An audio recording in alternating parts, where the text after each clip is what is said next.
Ready? Start. The learned solicitor general then challenged the orders of the division bench of the High Court on the ground of violation of the principles of natural justice. It was contended that while the High Court had concluded the hearing and reserved judgment on 20th July 2011 by order dated 12th October 2011, it directed the Speaker to place on record the status of the proceedings relating to the disqualification petitions, although the same were duly filed without giving the parties further opportunity of hearing with regard to the said records, the division bench directed the matter to be listed for further consideration on 19th December 2011.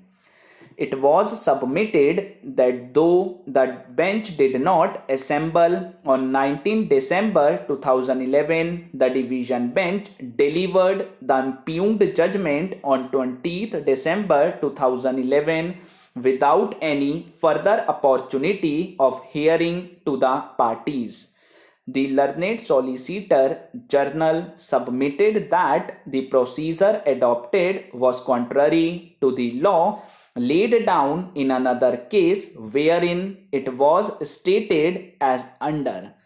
In view of the limited scope of judicial review that is available on account of the finality clause in paragraph 6 and also having regard to the constitutional intendment and the status of the repository of the adjudicatory power, Speaker Chairman, judicial review cannot be available at a stage prior to the making of a division by the Speaker Chairman, and a quick time action would not be permissible.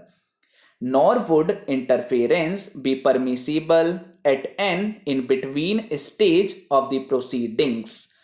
Exception will, however, have to be made in respect of cases where disqualification or suspension is imposed during the pendency of the proceedings, and such disqualification or suspension is likely to have grave immediate and irreversible repercussions and consequence.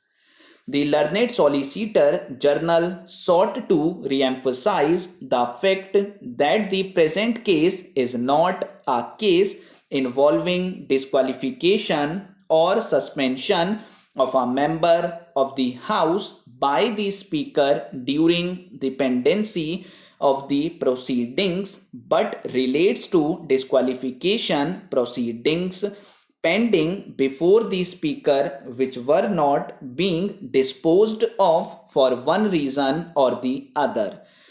It was submitted that the fact that the Speaker had not finalized the disqualification petitions for almost a period of 2 years could not and did not vest the High Court with power to usurp the jurisdiction of the Speaker and to pass interim orders. The learned solicitor general lastly urged that the single most important error in the impugned judgment is that it sought to foreclose the right of the Speaker to decide the disqualification petitions under paragraph 4 of the 10th schedule. The said decision was also wrong, since the division bench chose to follow judgments which related to the concept of split under paragraph 3 of the 10th schedule, which today stands deleted therefrom. The learned solicitor general submitted that there was a clear difference between matters relating to the erstwhile paragraph 3 of the 10th schedule and paragraph 4 thereof. while paragraph 3 of the 10th schedule required proof of two splits, paragraph 4 requires proof of only one deemed merger. The learned solicitor journal submitted that there was no concept of demand split in paragraph 3. It was submitted that paragraph 4 is meant only as a defense to a petition for disqualification, and the same would succeed or fail depending on whether there was a deemed merger or not.